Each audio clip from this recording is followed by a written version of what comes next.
From the Cronkite studios in downtown Phoenix, this is Cronkite News. Good evening and welcome to the special edition of Cronkite News. I'm Kaylee Nassif. Thanks for joining us. As part of our Cronkite News mission, we focus on specific content areas important to our Arizona viewers. Tonight we highlight reports from our consumer beat, stories on protecting your finances, your health, and your way of life. Grabbing a cup of coffee in downtown Phoenix could help a special group of workers start in a new chapter of their lives. Reporter Concussion takes us to the new cafe at the Burton Bar Public Library. Beneficial Beans inside the Burton Bar Library on Central Avenue and Willetta Street offers more than coffee. It helps adults with autism learn employment skills through an internship program. Adults with autism who need employment skills come to us. They're with us as an intern for 10 to 12 weeks, and then they transition out and they get competitive employment in the community. The National Longitudinal Transition Study, 2, found that 2/3 of young adults with autism were unemployed. To help combat that, the Social Enterprise Program, run by the Southwest Autism Research and Resource Center, or SARC, started the internship program. Last year, 15 adults were trained through the program, and 70% of interns who have finished their training have been able to find employment in the Phoenix community. Librarian Rita Hamilton says it's an extension of a partnership. Already, adults diagnosed with autism volunteer there. Well, I think we're doing a great service for the community and certainly for the autistic individuals in the community that need help getting job skills. Interns are able to learn alongside other cafe employees who train them for the types of things they will face in a variety of jobs. Probably the biggest challenge is the customer service, the eye contact, the speaking to them and knowing exactly what questions to ask. Thone says that helping interns overcome challenges in the workplace is not only community service, but a service to the local workforce. It's absolutely important to our local economy. Not only do our social enterprise businesses bring new dollars and opportunities for people to spend in Phoenix, we also are then generating new employees for other companies. SARC hopes to have 8 interns at the cafe in the Burton Bar Library in order to double the number of interns they had in their program from last year. In Phoenix, Concussion, Cronkite News. Millennials as young as 19 are getting Botox and cosmetic surgery. Plastic surgeons say that's putting their long-term beauty at risk. Reporter Morgan Wheeler explains the danger for millennials who want to look perfect. Think about it, you're like, maybe a little more here or here. When you think of individuals wanting Botox or cosmetic plastic surgery, you usually think of older adults wanting it done to make themselves look younger. But that's not the fastest growing group turning to the injections. I like to say ouch for my patients. 29-year-old JD Peck says she's had 3 cosmetic surgeries and has been getting Botox since the age of 22. Skincare industry, starts out slow when you get into aesthetics. You do the facials and the chemical peels, and it's kind of, what more is out there that I can do that can improve the way I look or improve the way I feel about myself. American Society for Aesthetic Plastic Surgery reports Botox use amongst millennials ages 19 to 34 years old rose 41% between 2011 and 2015. The report found millennials wanting to look better for the perfect selfie and to prevent themselves from getting wrinkles in the future. Back maybe 10 years ago, girls in their 20s would not be thinking about Botox or collagen fillers and those type of things. It'd be more of 30 to 40 to 50 population. Certainly that has shrunk down as the social media craze has continued.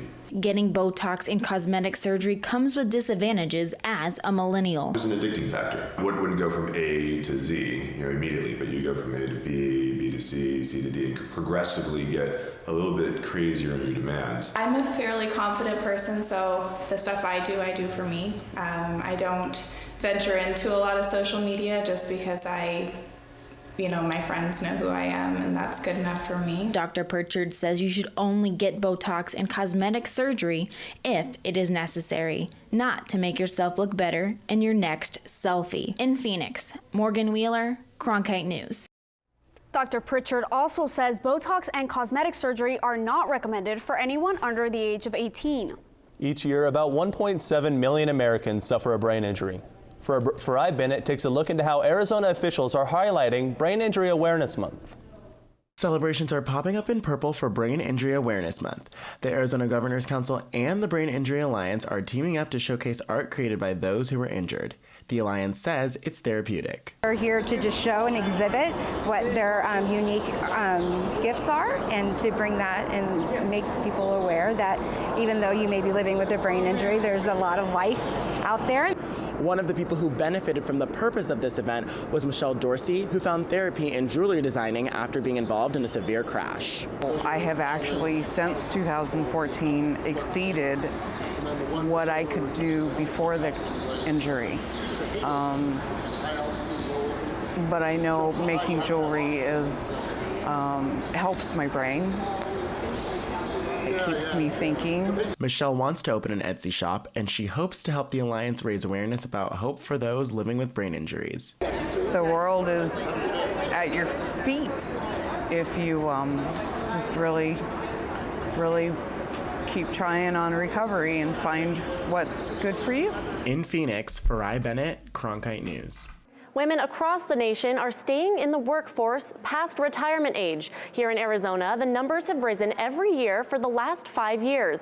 Reporter Kennedy Scott tells us why women 65 and older are working longer. Dana Riddell is one of many women rejecting retirement. At 70 years old, she enjoys being the volunteer coordinator at the nonprofit Arizona Women's Education and Employment Organization, also known as AWE. It provides job training and life skills to men and women going through a transition in their lives. Augmenting my income is a good thing, but it's really bigger than that. You know, as I faced retirement and actually lived in retirement for a couple of years, I found that I really prefer working. The U.S. Bureau of Labor Statistics shows the number of Arizona women 65 and older in the workforce increased nearly 2% since 2012. Regards to women 65 and older participating more in the labor force. We've seen this trend occur over the last 8 years for that specific age cohort. Dana Kennedy, State Director at the American Association of Retired Persons, says older women are re-entering the workforce after several years as caregivers. Also, women traditionally make less money than men, so they may need to work longer. And job satisfaction, if people are enjoying the work that they do, they want to continue to work. So as long as we see aging as a positive rather than a negative, then people continue to work as long as they want to. That's true for Riddell, who says one of her favorite parts of AWE is helping people dress for success. I want to make a difference, and when someone comes and shops and puts on an outfit, and you can just see the transformation, you can see how wonderful they feel. You can feel their confidence grow. And doing that, in turn, gives a sense of purpose to Riddell's post-retirement years. In downtown Phoenix, Kennedy Scott, Cronkite News. Millions of people live with autism in our country, but usually when we talk about autism, we just hear about kids. Cronkite News Los Angeles reporter Lauren Negrete found out adults with autism have trouble finding doctors. Parents tell me that as soon as their kid turns 18, they lose their pediatric unit, and the struggle to find a new doctor starts. Good. It's okay. You can tell by her laugh that Debbie Rosenbrook adores her sons Mark and Steven, but she's had a hard time finding a doctor who cares for them as much as she does. When they left the school system and became classified as adults, they kind of fell off the cliff into the great abyss. And it took us a number of years to find Dr. Allen and Dr. Simmons here at the Access Clinic. How are you doing? I'm doing. It's good to see you. Dr. Scott Allen not only sees patients with autism, he even devotes up to 3 hours to those who need extra care at the Access Clinic at Riverside University Health Medical Center. It means more than I could possibly express. The boys actually like coming here. They don't like going anywhere else. And they're treated as an individual who has value and worth. And we haven't found that anywhere else. Dr. Allen knows their value because he has a son with developmental disabilities. He and his wife, who's also a doctor at Access, had a hard time finding care for their own son and wanted to help other families in the same situation. So we would love that to see this model reproduced, if for no other reason that we'd love our son to be able to go to a clinic like this. They just genuinely care here. Debbie hopes other doctors see the difference that Dr. Allen is making and consider seeing patients with autism too. A third of the patients at Access have autism, and that number could go up because the Center for Disease Control and Prevention is reporting a 30% increase in new autism cases over the last 8 years. In Los Angeles, Lauren Negrete, Cronkite News. More than 600 homeless people each month seek help from the Maricopa Human Services Campus. Today was the grand opening of the Brian Garcia Welcome Center. As Cronkite News reporter Ivory Reiner shows us, this is the entry point for the homeless who need assistance. The Brian Garcia Welcome Center is the latest addition to the Maricopa County Human Services Campus off of Jefferson Street in downtown Phoenix. It was named after the late Brian Garcia, who volunteered at the shelter. The new building is the first stop. Assessments will be done here to determine what services each person needs. The center helps them find jobs and housing. Patrick Sanchez became homeless 5 months ago, but thanks to the center, he and his wife won't be on the streets for long. This place is taking us out of homelessness here really soon, and we'll be getting us an apartment. And we thank God for Kaz and the people here. They make you feel like human beings. The center cares for about 7,000 people annually. Mike McQuaid, the board president of the Human Services Campus, said the goal is to get that number down. We've housed hundreds of people. We've employed thousands of people. And so the numbers have stayed fairly steady. We're trying to, of course, have that trend downward and have fewer people here. If we can, through the Welcome Center, we can get them to other services. Next on the agenda will be a community garden near the entrance of the campus. In Phoenix, Ivory Reiner, Cronkite News. A new scientific study detailing how hard and how fast collegiate football players were hit during games may one day lead to new ways to diagnose and prevent concussions. Cronkite News reporter Mia Maslar shows us how it could help athletes, soldiers, and even people involved in car accidents. The results of the study were just published in the Scientific Reports Journal on Friday from data collected between the 2013 and 2016 seasons.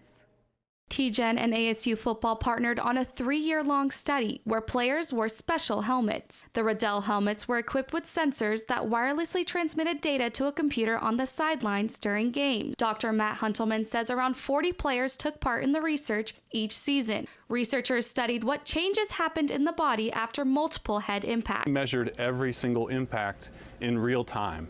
This included practice and game impacts. They were all quantitated.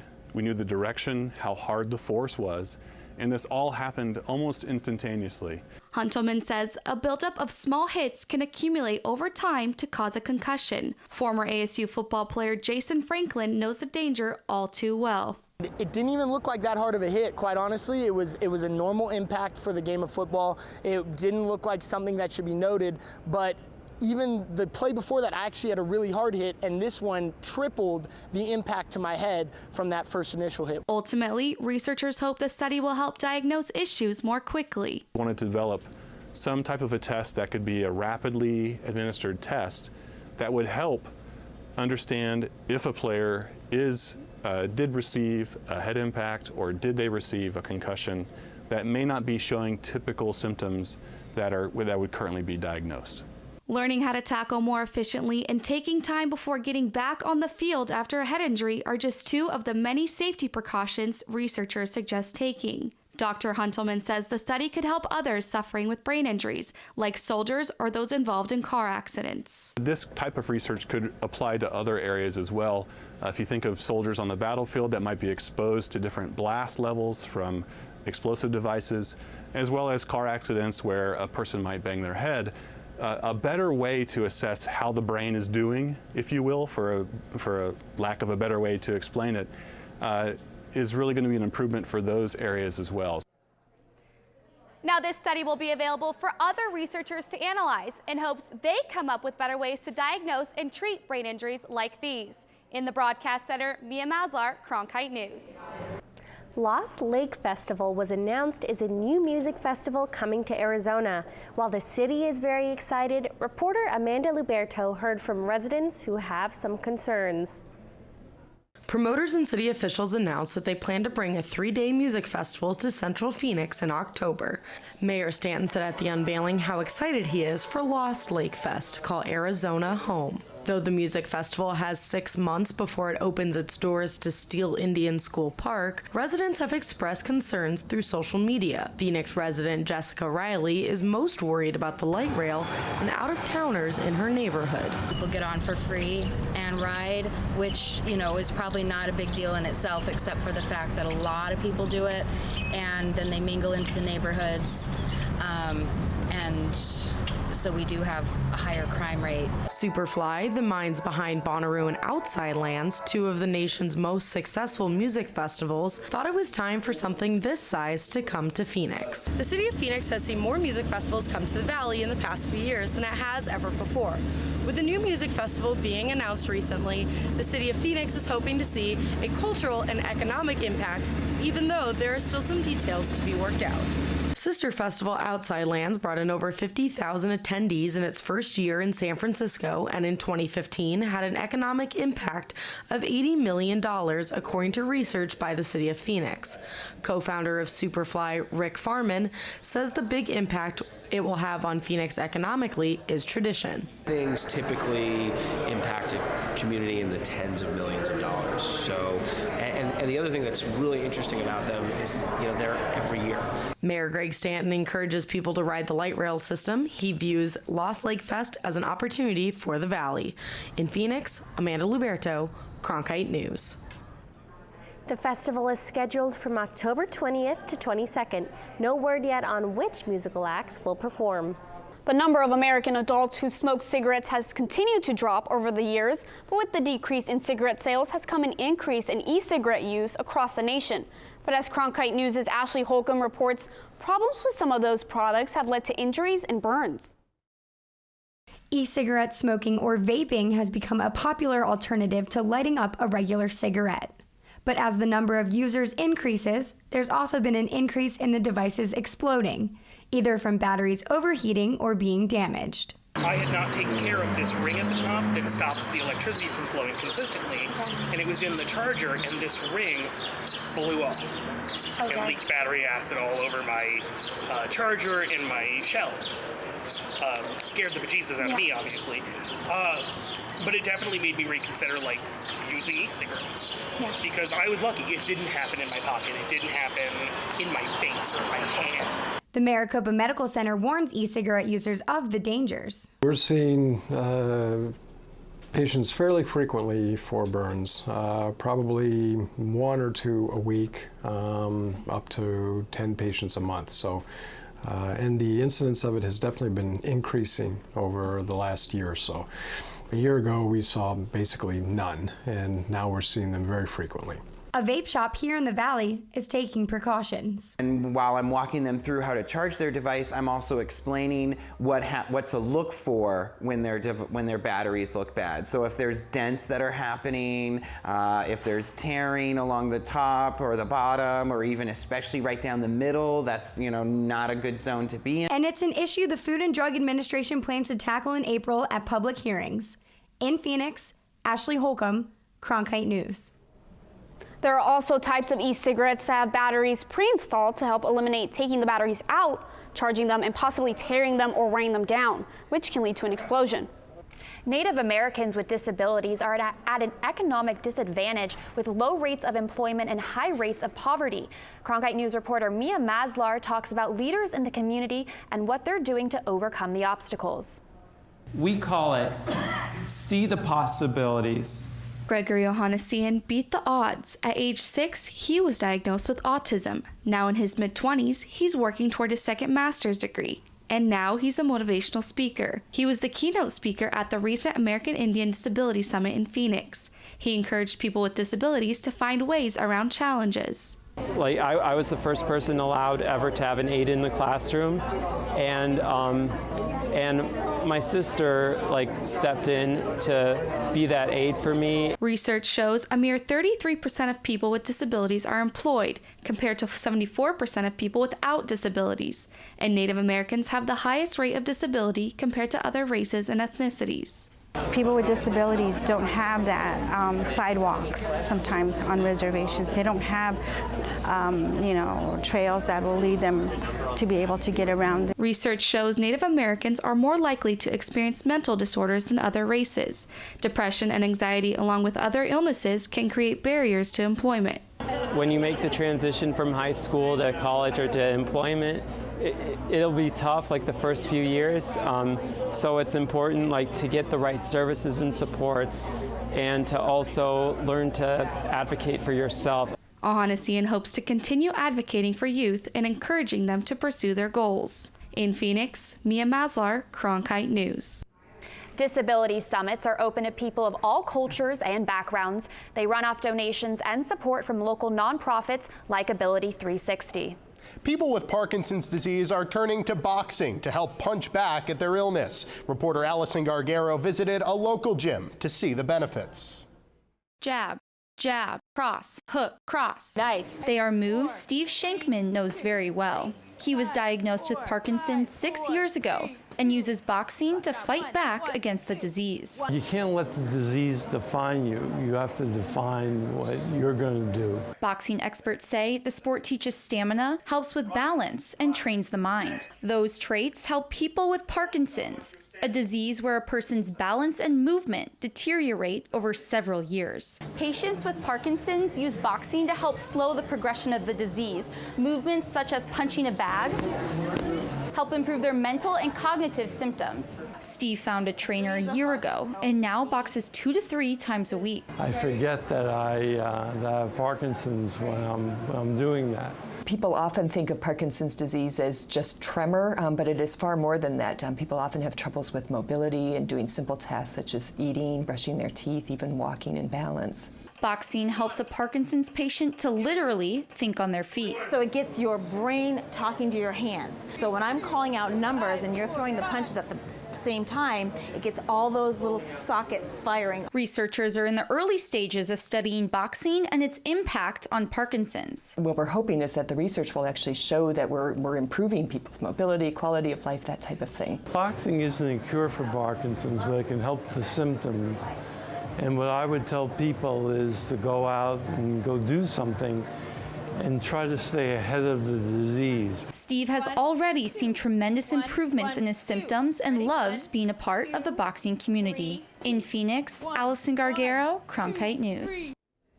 Both Edge Fitness in Scottsdale and the Muhammad Ali Parkinson Center offers certified boxing classes to people in all stages of the disease. About 700,000 Arizonans live with diabetes, and today was Diabetes Awareness Day at the state capitol.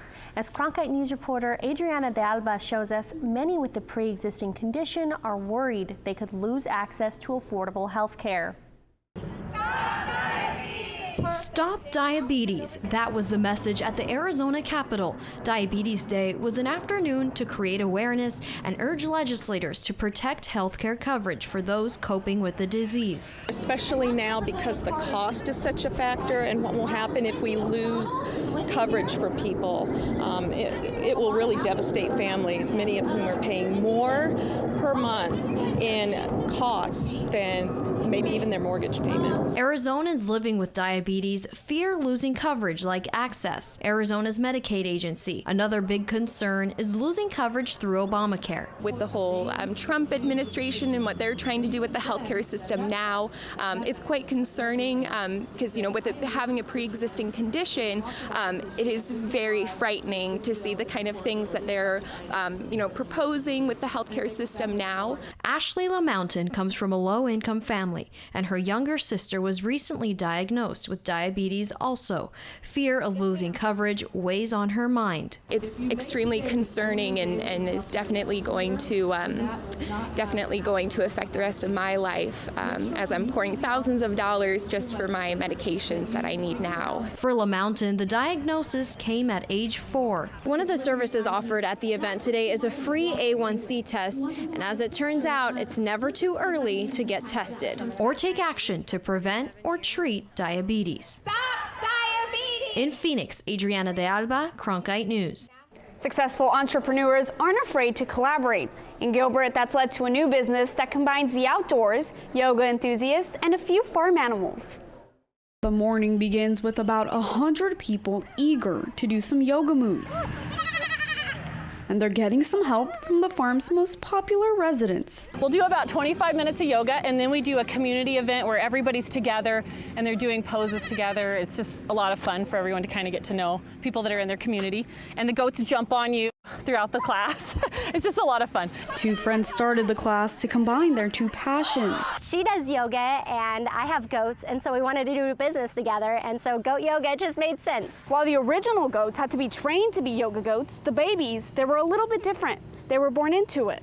And the training process is all left up to April and her 3 children, who work with the goats on a daily basis. My kids and I will put them on our backs. That's how we first started, and we reward them with treats and positive reinforcement. And then they had babies, and the babies just want to follow their moms. And so now they're so good at goat yoga. The part that matters the most, though, the reaction from the class. I think it's great. Goat yoga first appeared in Oregon, but it's since then become a national trend. We're told the Gilbert Farm is the only place in Arizona where you can enjoy goat yoga. Thanks for joining us for this special edition of Cronkite News. For more multimedia coverage, go to cronkitenews.azpbs.org and click on the Consumer tab. I'm Scott Pelley, anchor and managing editor of the CBS Evening News. In our changing media landscape, it is crucial for journalism education to ensure a commitment to the truth, unbiased reporting, strong ethics, unwavering fairness, and above all else, accuracy.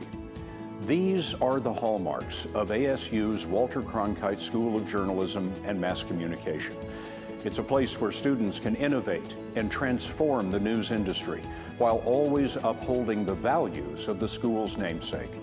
The Cronkite School at ASU, preparing the next generation for a stronger future of journalism.